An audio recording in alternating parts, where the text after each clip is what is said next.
They didn't know who they were messing with. "You're late for housekeeping," the planner said, pressing a plastic staff wristband into my palm as laughter chased the clink of crystal. Perfume floated above polished marble. I felt the band's cheap ridges, the way it bit my skin, and I thought of my silver key pendant resting at my throat, cool and familiar. I looked down at the embossed contract folder in my tote and breathed through the sting like I had trained myself to do. "I'm family," I said. She tilted her head, the kind of smile that apologized and insulted at once. "So, the help counts as family now?" The nearby cousins smirked without turning fully.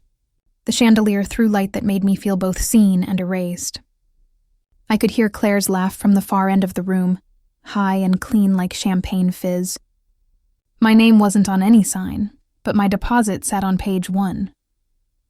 I slid the wristband back toward the planner. "You must have me mixed up." "Right," she murmured, but her eyes swept my simple black dress like a broom.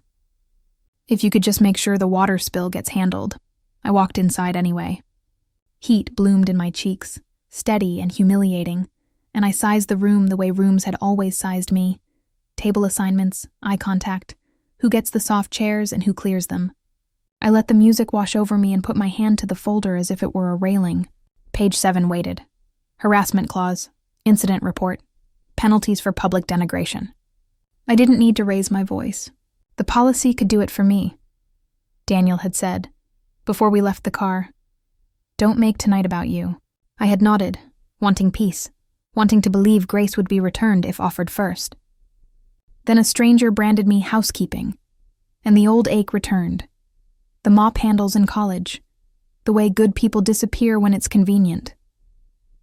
A server brushed past, whispered, "Do you work here?" I smiled, gentle as a closed door. "Not tonight." I took one step toward the bar, then another toward the side corridor, debating whether to swallow it down or let page 7 speak. The band swelled, Claire lifted her glass, and I counted my breaths to 3. Before I moved, I remembered how I became the family's quiet fixer. The story didn't start in that ballroom. It started years earlier, when I learned to make myself useful and invisible. I wasn't born invisible. I learned it. In my husband's family, helpfulness was a currency that never converted into respect. I became the person who showed up early and stayed late. The one they called when chairs needed counting, programs needed folding, or someone had to drive an hour for candles nobody would notice. Claire collected toasts. I collected lists. Daniel used to smile and say, "You're the glue." It sounded affectionate until I realized glue disappears when it does its job. His mother would look me up and down, land on my simple black dress and declare, "Practical," like it was a demotion. I pretended the word meant grounded. Sometimes you survive on your own translations. In college, I cleaned houses between classes, inhaling lemon polish and quiet judgments. When a woman left money on the counter like a tip for a ghost, I told myself, there's no shame in honest work. The shame belongs to people who think labor makes you lesser. Still, the ache of being mistaken on purpose has a way of crawling under your skin. I learned to solve things without headlines. Seat people who hate each other at opposite corners. Bring extra stain remover. Offer rides, keep secrets, eat last. I was their quiet fixer, proud of my competence, starving for acknowledgement I wouldn't admit I craved. Tonight, the old pattern pressed against me like that plastic wristband. I touched the silver key at my throat and thought about doors I could unlock for other people, and the ones I could finally close. The folder in my tote whispered a different way to be useful to myself. My phone buzzed with Claire's pinned thread, weeks of, "Hey, can you just..." Messages stacked like unpaid invoices. "Use your discount? Hold the deposit? Confirm the florist?" "You're a lifesaver," she'd add, the emoji confetti standing in for repayment. I scrolled, remembering every errand I ran that she retold as her effortless magic. Then I saw the latest unread bubble. Make sure staff stay invisible. We want the room to feel polished. That line, more than the wristband, told me exactly what I was to her. Invisible and less convenient. Useful until credited to someone shinier. I pocketed the phone, steadied my breath, and pressed my thumb against the tab on page 7. If I was the help, I'd let the policy help me. And if they wanted invisible, I'd show them what receipts look like when they speak. Page 7 waited, and I was finally ready tonight.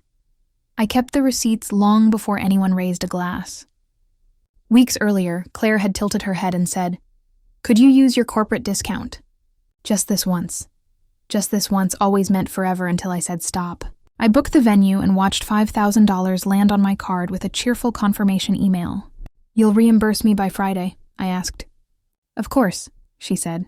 "Your family." Family, the word they used like a free credit line. I printed the receipt, slid it into a clear sleeve, and opened the contract. Page 7 held what I needed.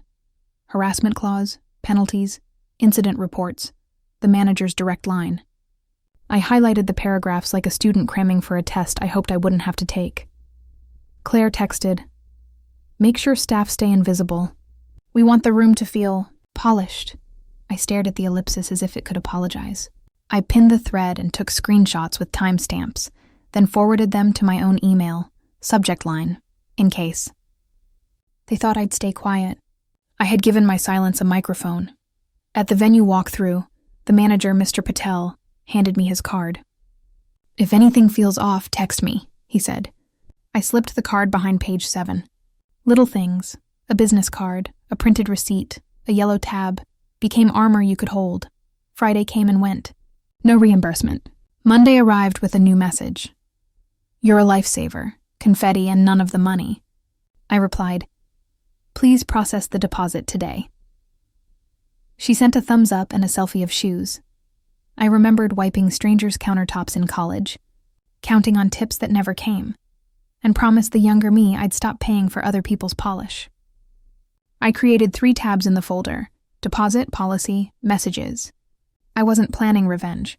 I was building boundaries with paper. On the drive to the engagement, Daniel squeezed my hand. "Let it go if anyone's rude," he said. I nodded while fastening my pendant, already knowing I wouldn't swallow rocks to keep champagne smooth. In the lobby, I checked my phone again. The pinned bubble waited, smug. I slid the folder into my tote so the tabs faced up. Then the music swelled from the ballroom, bright and brittle, and a sharp pop cracked the air. A flute shattered somewhere inside and heads turned. So did hers. And then she looked right at me. The planner lifted her hand, summoning me like a pet. Her mouth shaped housekeeping. A leash tightened around what I kept. The flute didn't just shatter, it introduced me. The planner's finger cut through the music and landed on my chest. "Housekeeping over here." Laughter rose like steam off the spill. I felt every eye skim past me the way you glance at a cart left in a hallway, something to push aside. My wrist still wore the plastic band. Its teeth pressed a cheap accusation into my skin. An uncle I barely knew waggled his empty glass. "Sweetheart, water?" A cousin leaned to another and murmured, "At least she's useful.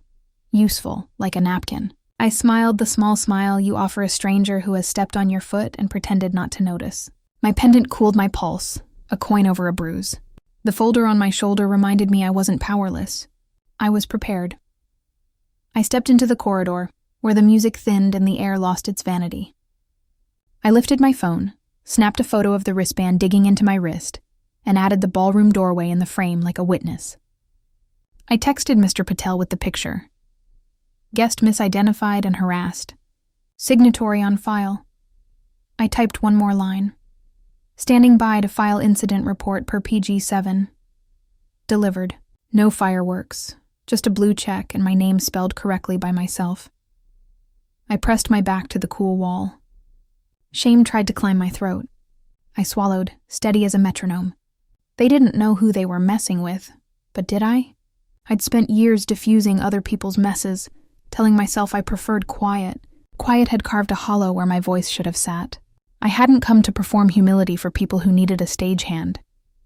My phone buzzed with a new message. Someone else, asking for a photo by the flower wall. I ignored it. The smell of champagne sugar drifted out like a dare. Inside, the planner wore a professional smile that said the spill had been solved by magic, not by hands. I checked the time. 2 minutes since I sent the text. How long could 2 minutes feel when you measured it against years?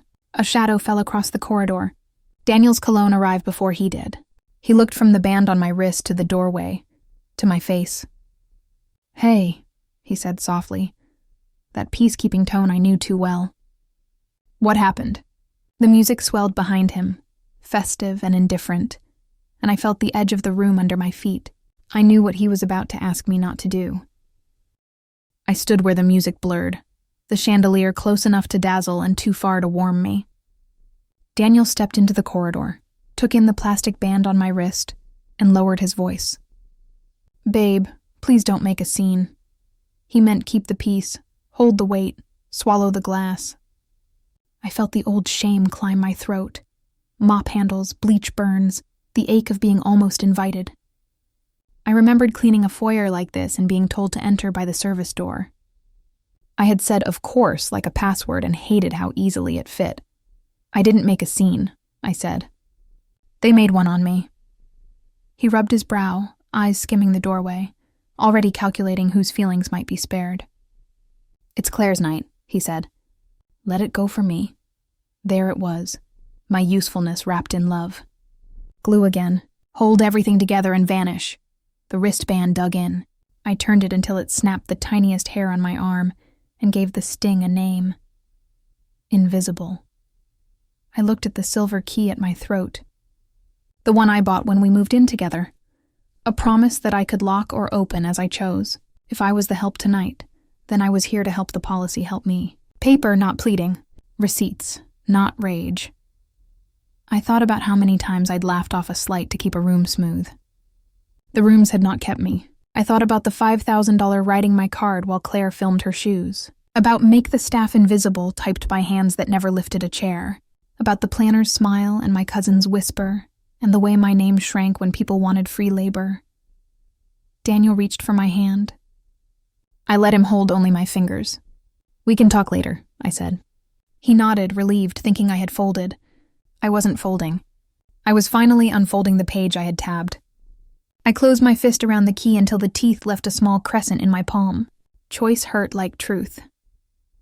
I straightened my dress, slipped the folder higher on my shoulder, and watched the doorway breathe. I didn't need the chandelier. I needed a line. "I'm not making a scene," I whispered. "I'm making a record." Then I stepped away from the edge, following the hallway toward the only person whose job was to listen. My phone buzzed in my palm, a pulse beneath the key's crescent.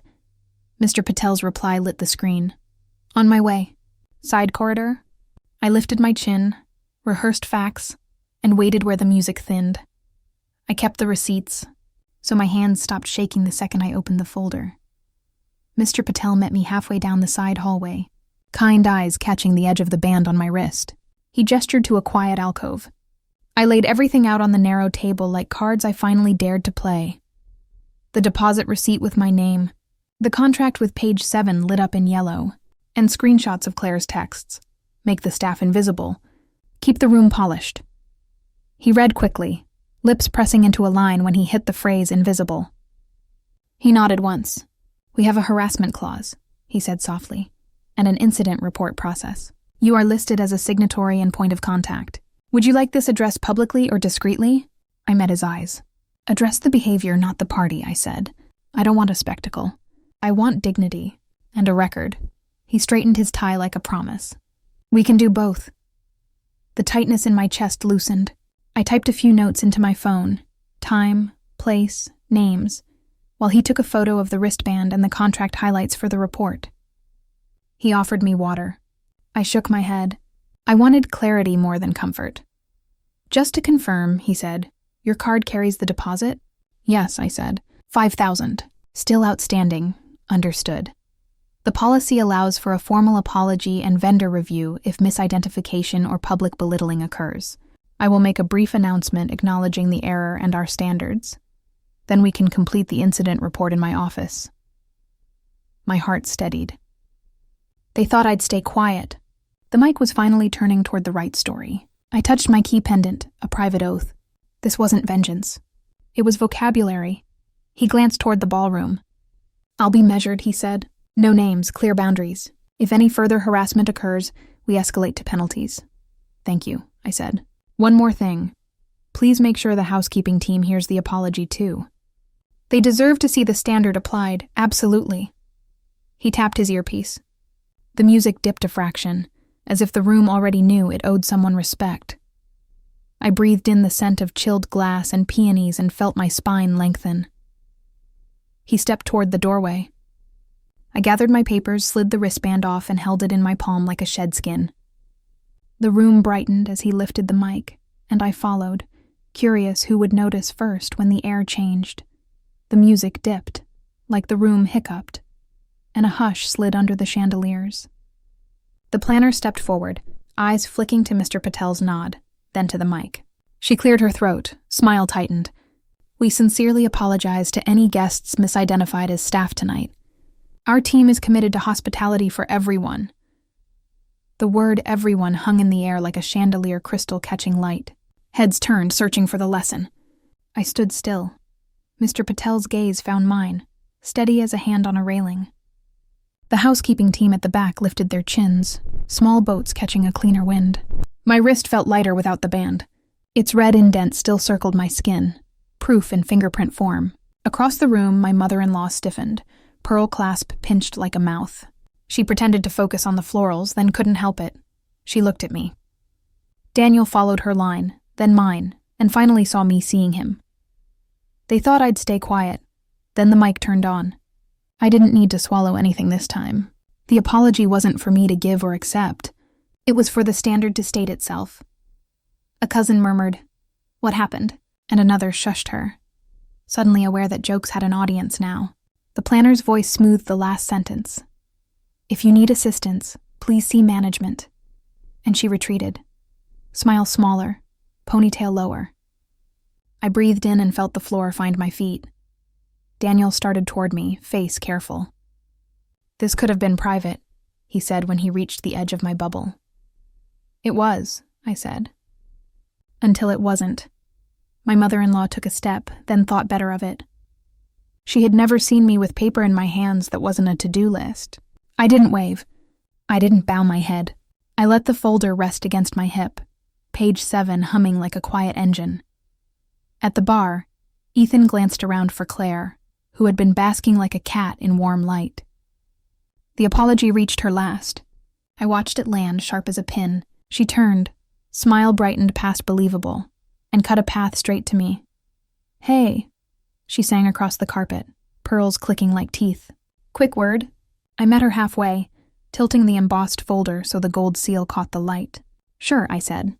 "Let's keep this polished." We smiled, but only one of us had paper. She came at me with pearls clicking like a countdown. "You had to ruin my night?" she hissed, smile stretched thin. I kept my breathing even. I had survived rooms with less paper. "Maybe don't dress like the help," she added, eyes skimming my dress like a receipt she planned to toss. "Housekeepers deserve respect," I said, letting the words sit between us until they settled. Tonight I was a guest and a signatory. I tilted the embossed folder so the seal flashed. She blinked, calculation stuttering. Ethan reached us, suit immaculate, curiosity unbuttoned. "Signatory?" he asked, looking from her face to mine. I tapped the yellow tab. "Page 7. He glanced down. His jaw tightened. "Is that the page you told me not to read?" he said, quieter now, to Claire. Something almost invisible passed over her face. Annoyance, fear, entitlement, the trifecta. "Babe, it's legalese," she said lightly. "She's overreacting," she added. "The planner made a tiny mistake, and she's exploiting it." I tasted bleach and old tile and the kind of laugh people use to scrub a stain into fabric. "A tiny mistake was a band on my wrist and a room trained to look past me," I said. "A tiny mistake was your text. Make sure staff stay invisible." Ethan shifted his gaze to her. "Did you write that?" She fluttered a hand. "We wanted the vibe polished, not cluttered with trays." "You know how it looks." "I know exactly how it looks," I said, and my voice surprised me with how calm it felt. Like the people doing the labor don't count unless they're hiding. Like family is a word you use to borrow my discount, my time, and my name on a deposit you didn't reimburse. Daniel hovered at my shoulder, heat without support. My mother-in-law watched from a safe distance as if decorum could rescue character. Claire laughed, brittle. "This is messy, and you love messy," she said. "I asked for help because you're good at it." "I'm good at telling the truth," I said. "And I keep the receipts." I slid the screenshots forward on my phone, time-stamped and bright. Ethan read, silence widening like a doorway. Claire leaned in, whisper sharp. "You really want to humiliate me?" "I want the behavior addressed," I said. "Not the party." My fingers found the key at my throat, cool and heavy. For years I had held everything together. I felt the hinge shift. The next move didn't belong to her at all. Claire waited for me to swing the hammer. I let the silence stretch until it became a mirror. I turned to Mr. Patel first. I kept my voice even, the way you set down a sharp knife flat. "I'm not invoking the penalty tonight," I said, "but the record stands." He nodded once, the kind of nod that meant the file already had a place. "We have your statement," he replied. "If there's another incident, we move to vendor review and fees." "Understood," I said. This wasn't mercy for her. It was loyalty to myself. Claire's mouth twitched, confused by a win that didn't come with fireworks. She wanted a spectacle. I had chosen standards. Ethan's eyes stayed on the highlighted page like it might explain the person he was marrying. The room kept breathing, waiting for me to either explode or fold. I faced Daniel. "Partner or bystander?" I asked. He opened his mouth, then closed it, torn between me and the table settings. His silence answered like a gavel. I felt a familiar ache try to take the wheel. I didn't let it. I lifted my hands to my necklace, unhooked the chain, and slid the house key into his palm. The same key I'd worn since we moved in together. A promise I could lock or open as I chose. "Return it to your mother," I said. "I'm stepping back from unpaid labor and disrespect, with interest." His fingers curled around the metal as if it burned. "Babe," he whispered. "We can talk." "We will," I said. "But I'm done paying for polish that cuts me.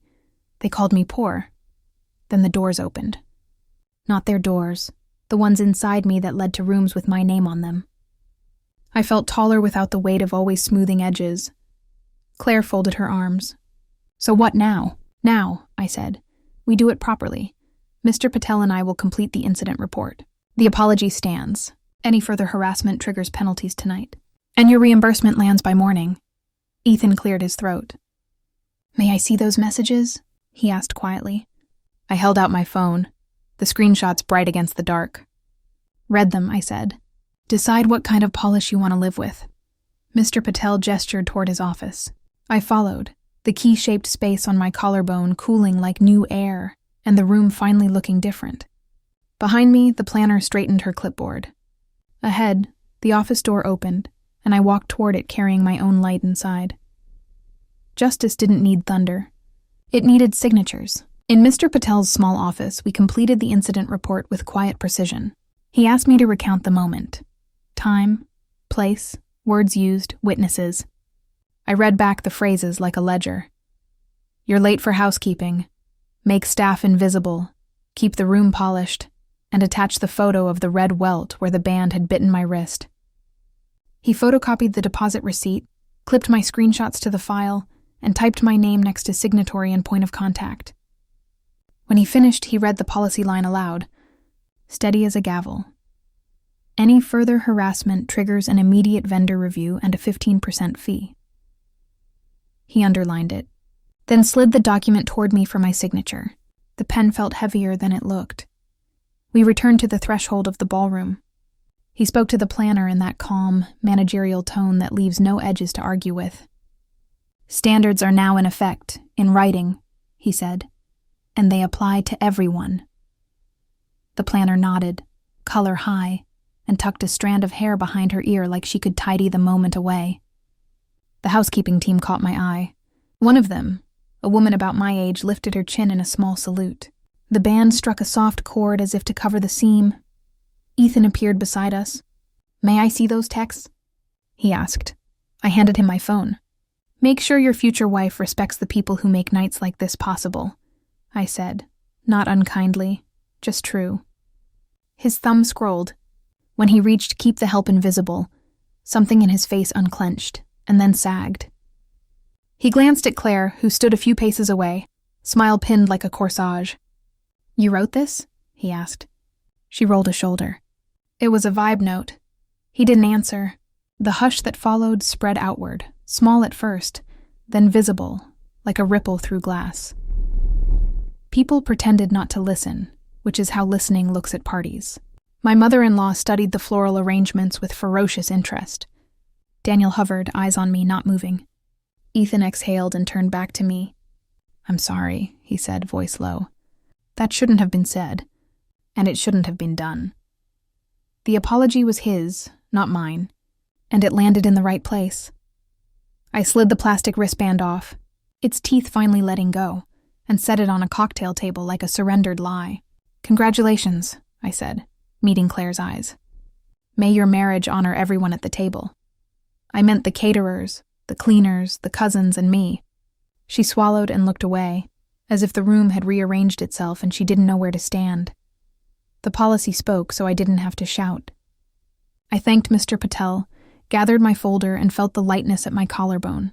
At the coat check, Daniel reached for my hand. I slipped free. Outside air steadied me. By morning, numbers would speak. Morning kept its promise. My phone dinged at 12:03, and the bank alert blinked the number I'd been carrying for weeks. The memo line said, "For optics." The money arrived. The respect, as usual, came coded and late. I stared at the word optics until it stopped meaning anything, then forwarded the receipt to myself and filed it next to page 7. Numbers spoke, but so did the way people said them. Mr. Patel's email followed, formal apology on letterhead, an offer to comp a night if I ever wanted to come back as a guest.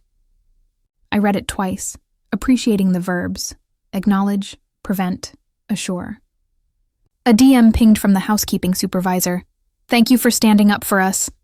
That message weighed more than the comped night. The red indent on my wrist had faded.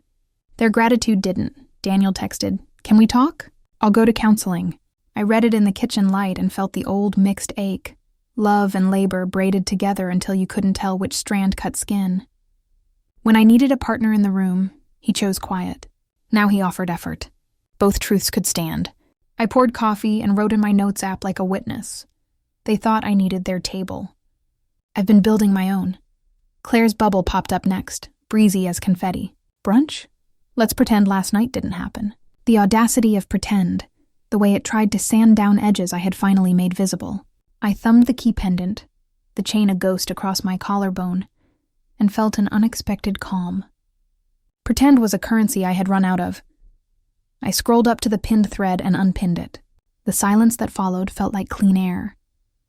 My phone buzzed again. Daniel sending times that worked, Claire adding a second heart. I set the device face down, stood in my own quiet, and decided to answer one of them. The reply would be simple, and it would be mine. I opened a message and chose my boundary at last. Respect wasn't a brunch special, and I was done pretending it was. I typed my reply to Claire. "No, I won't be attending brunch or the wedding. I won't coordinate, donate discounts, or perform unpaid labor. When respect is consistent and accountability real, we can revisit." I added, "Housekeepers aren't invisible," and attached a workplace dignity guide. I forwarded Mr. Patel's apology to her, and I wrote a separate thank you to the housekeeping supervisor by name, acknowledging the work that made the sparkle possible. I unpinned Claire's thread, archived it, and felt the room inside my chest gain square footage. Maya texted, "Spare room is open. Come breathe." I drove there at dusk, the city lights forgiving and ordinary. She pressed a spare key into my palm without ceremony. I threaded it onto my chain where the house key had hung, and felt its quiet weight choose me back. Daniel and I met a counselor 2 days later. I told the story without embroidery, then waited. He looked tired, honest in a way I hadn't seen in years. "I want to learn," he said. "I didn't show up when it counted." Both things were true. I said, "I won't be glue anymore. Be a partner or don't. But there will be no more invisible labor." The counselor nodded toward Daniel. "Your move." I updated the folder at Maya's kitchen table. Deposit reimbursed, apology on file, report submitted. Page 7, faithful as a hinge, got one last glance before I slid the folder into a drawer I could close. I wrote a review naming the staff who treated me with dignity. When I hit post, the knot between my shoulders finally loosened. Claire sent a final message. "Let's not be dramatic. I replied, "Dignity isn't drama." Then I put my phone down and listened to my own quiet. I hung Maya's key on her brass hook by the door and felt something settle, like a suitcase finally unpacked. Walking away hadn't been weakness. It had been the door I needed to open. I slept without rehearsing conversations, and in the morning I brewed coffee that tasted like a decision. Whatever came next would meet me on my terms. I didn't owe another performance, only presence. The city moved on outside the window, and so did I, one honest boundary at a time, choosing rooms that didn't ask me to disappear first again.